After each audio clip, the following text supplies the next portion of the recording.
উৰিয়াম ঘাটৰ উচ্ছেদস্থলীত নগাৰ প্ৰৱেশ।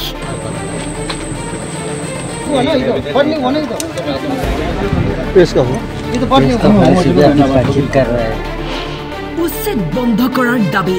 অসমৰ কৃষ্ণপুৰ গাঁও নাগালেণ্ডৰ ফিলিয়ান বস্তি বুলি দাবী নগাৰ। এয়া উৰিয়াম ঘাটৰ ৰেংমা বনাঞ্চলৰ দৃশ্য।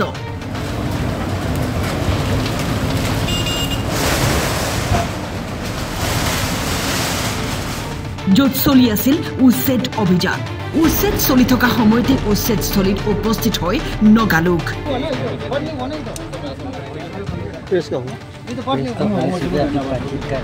দেখা গ'ল নগাৰ দাদাগিৰি, হাতে হাতে লাঠি লৈ উচ্ছেদ বন্ধৰ দাবী। নগাই দাবী কৰে যে অসমৰ যি কৃষ্ণপুৰ গাঁও আছে সেয়া হেনো নাগালেণ্ডৰ ফিলিয়ান বস্তি।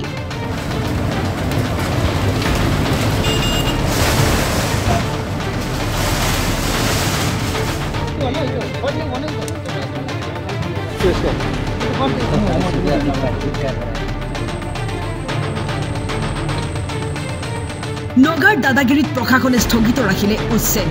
এয়া কিহৰ ইংগিত? এটা সন্দেহ হৈ আছে আমাক এতিয়া মানে এইসকলে আমাৰ এটা নগালেণ্ড আৰু অসম বৰ্ডাৰ, যিহেতু ইয়াত তেওঁলোক আমাৰ ছেফটিৰ নিচিনা হৈ আছিলে।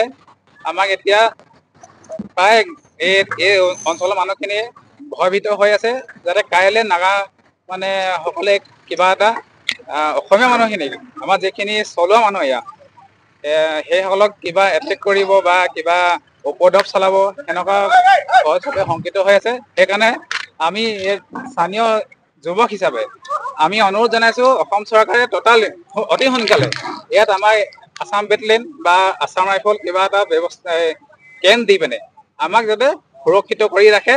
আমি অসম চৰকাৰলৈ হিমন্ত মামা ছাৰলৈ আমি অনুৰোধ জনাইছোঁ। আমি যাতে আগতে যেনেকৈ আছিলোঁ ইয়াৰ এভেকশ্যনৰ পিছতো আমি যাতে সেনেকৈ থাকিব পাৰোঁ, আমি তাৰে আশা কৰি আমি অসম চৰকাৰক আমি এটা অনুৰোধ জনাইছোঁ। এভেকশ্যনৰ নটিচ পোৱাৰ লগে লগে আমাৰ গাঁৱত সোমোৱাহি নাই, অলৰেডি মুছলিম গাঁৱত সোমাই ঘূৰি ফুৰিছে। ভৱিষ্যতত মানে আমালৈ এটা মানে আহিব পাৰে, আমি এইটো জানিব পৰা মতে উচ্ছেদৰ পূৰ্বে নগালোকে গোলাঘাট প্ৰশাসনলৈ বাট নাচাই অসমৰ মাটিত সোমাই ভাঙিলে বহু লোকৰ ঘৰ। সৰু পথাৰৰ পৰা দিবাকৰ বৰাৰ ৰিপৰ্ট, টাইম 8।